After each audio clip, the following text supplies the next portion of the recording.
Hi everyone, today we're here to see Matthew's 175 mile an hour beast. So let's have a look.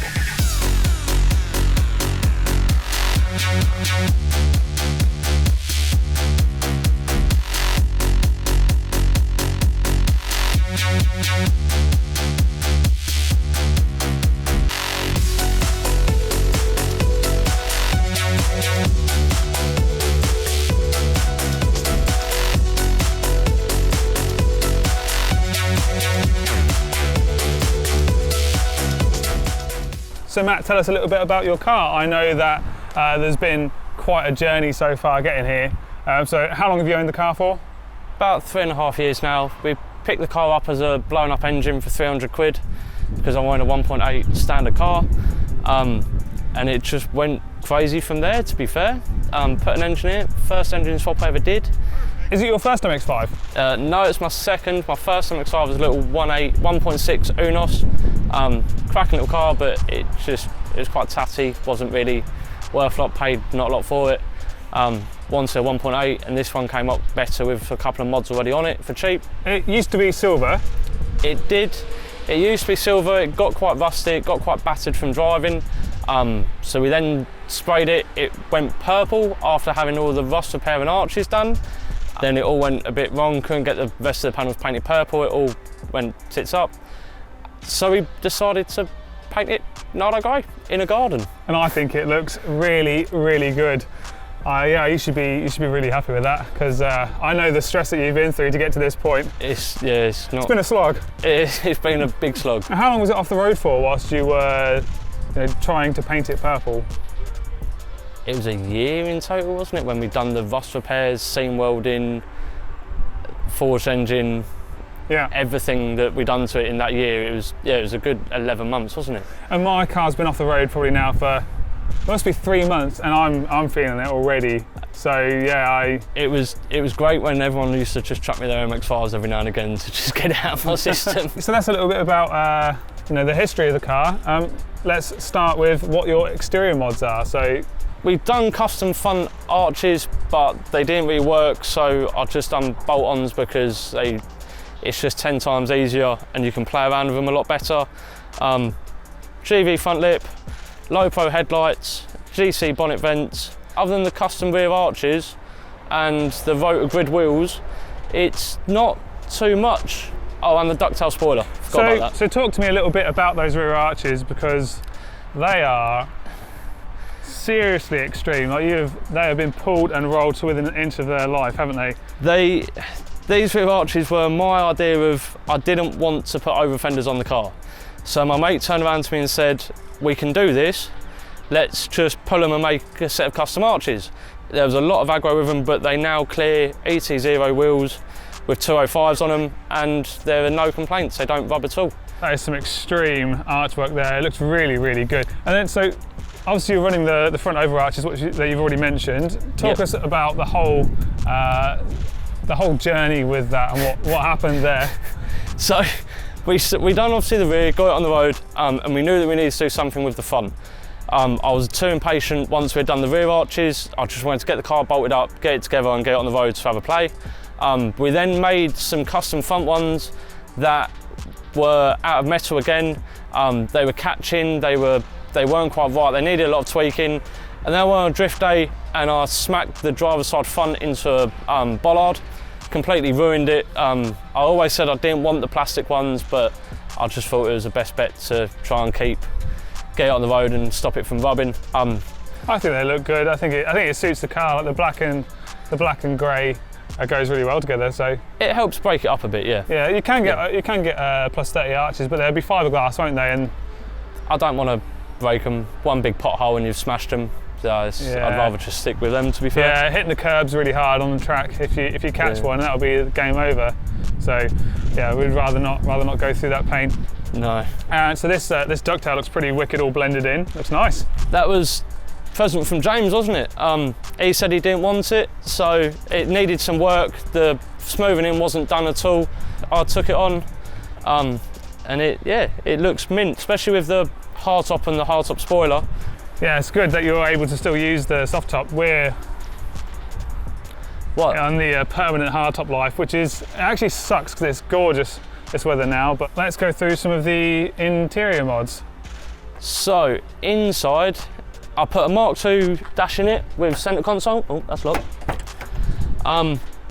GC door bars, GC cage, snap-off steering wheel, double-din head unit, and other than that, it's fairly stock with the MOX bucket seat. I do need a second one.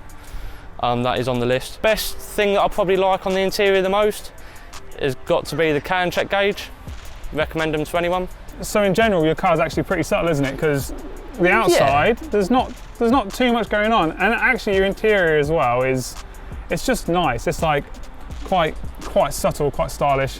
Although it is, if you know what you're looking at with an MX-5, it is quite shouty in respects. With the custom rear arches, you look at it and you know there's a lot of work gone into them, and obviously with the ducktail, it's not too in your face. It's done, I think, really, really nice. It's a really good example of what can be achieved on an MX-5. This is actually probably the most special car in the entire fleet for some very good reasons. So show us underneath the bonnet of what is going on there, mate, because yeah, this is a pretty exciting stuff. It just all needs a bit of a clean, but we are where we are.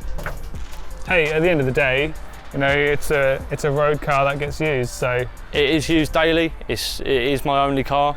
This car has got the full suite, the full BOFI package on it. So you've been out tuning it recently? 22 PSI pure EFR power. It was mega. Oh man. I've not actually been in it since it's had EFR power. Have you not? I have not. Oh, no, you haven't? No. No. So that's going to be my first time later on today. It is, yeah. I'm nervously excited about that. I can't wait. James built this engine for you, didn't he? Yep, it was the second engine James ever built. From the sump up, we've got both of Skid Nation's baffle plates to keep the oil in the right place. Don't want that running away and starving my engine of oil during track days. We've then got max peeling rods, boundary oil pump with a fluid damper, so the whole engine's been balanced.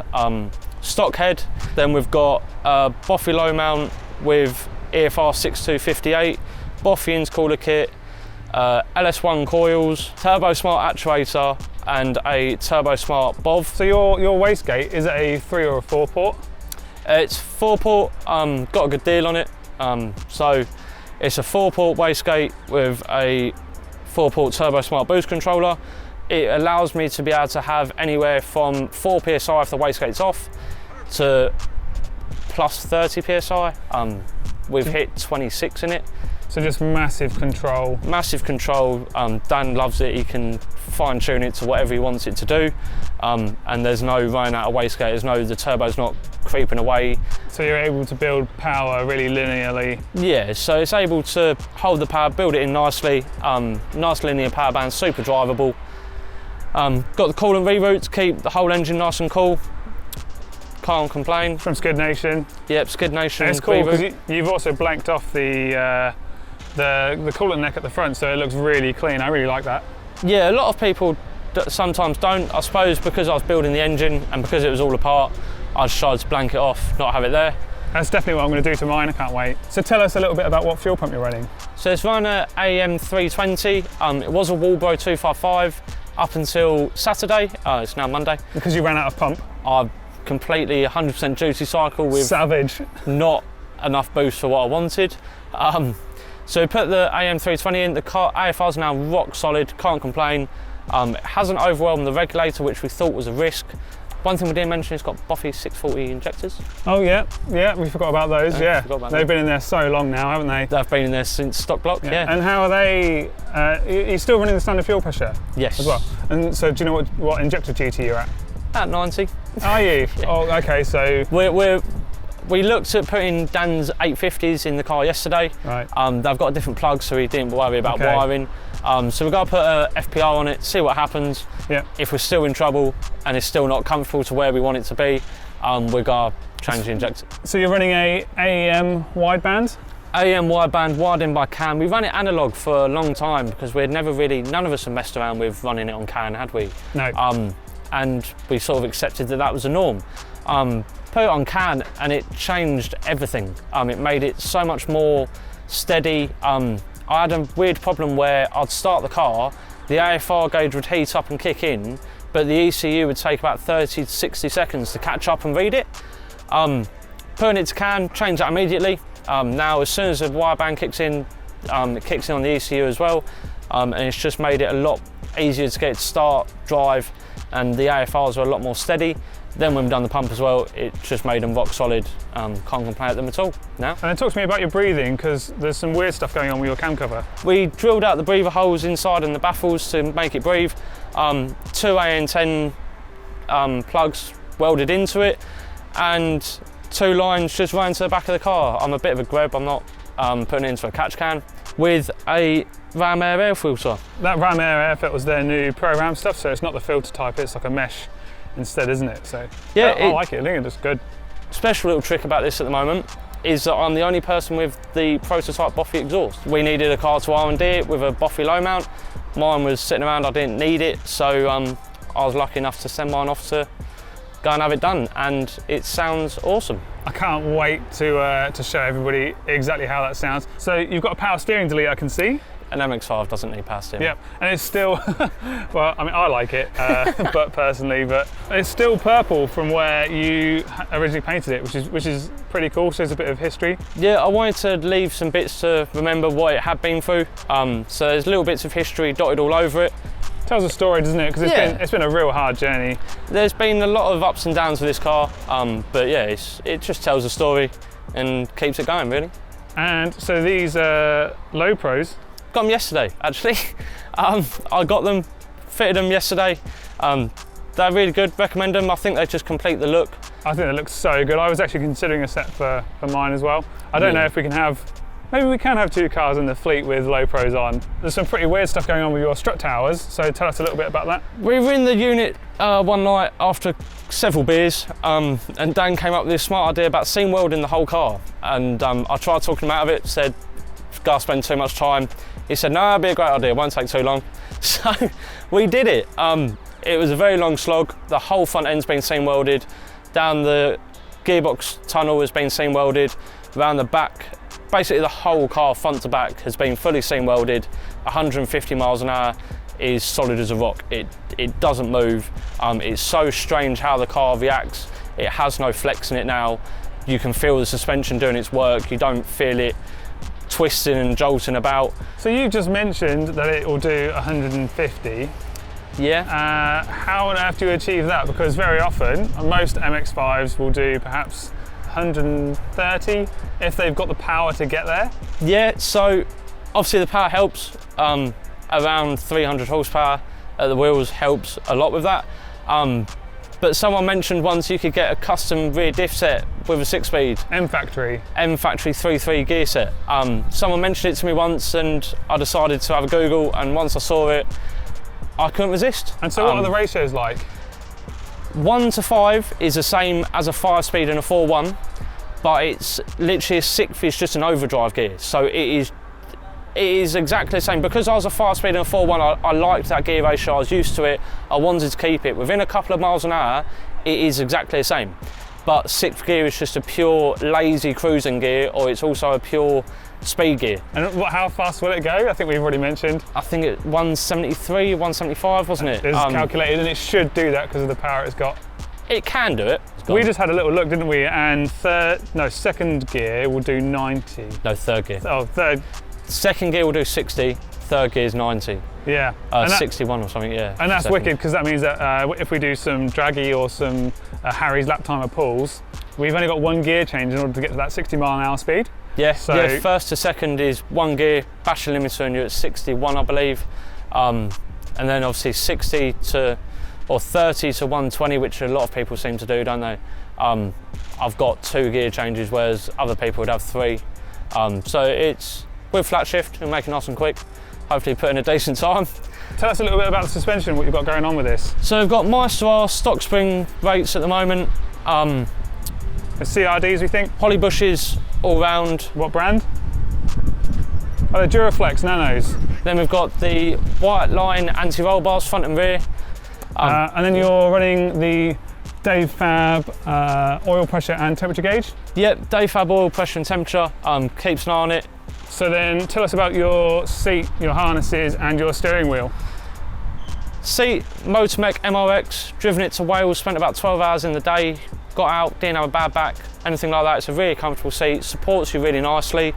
Can't complain at all. Motormech harnesses still. 6 points? 6 point harnesses, none of that 4 point submarining. No, I don't like that. But yeah, Motormech seat and harnesses, absolutely great. Don't really use them on the road, still got the normal seat belt. Yeah. Just use them for track days. Yeah, that's how I feel as well, I like that. Yeah, my steering wheel is a Momo competition. It's gorgeous, that. What is this? That So is nice. this was a little treat to myself. Works Bell quick release. Had it on the car for coming up a year now, to be fair. Got no play in it, absolutely mint, locked straight in, very confidence inspiring. So now that we've done everything in the car, I think that we need to go out and get some driving footage, show you guys how this sounds and how it accelerates, because it's fun. It's a good laugh. Let's go and have some fun. Let's go.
Thanks for watching this video of Matt's car. We hope you really enjoyed it.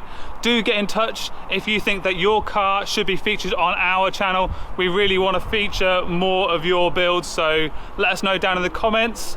Also, don't forget to like this video if you enjoyed it. Subscribe for more MX-5 and Miata content every single Friday, and visit bofiracing.co.uk for Mazda MX-5 parts. See you next time.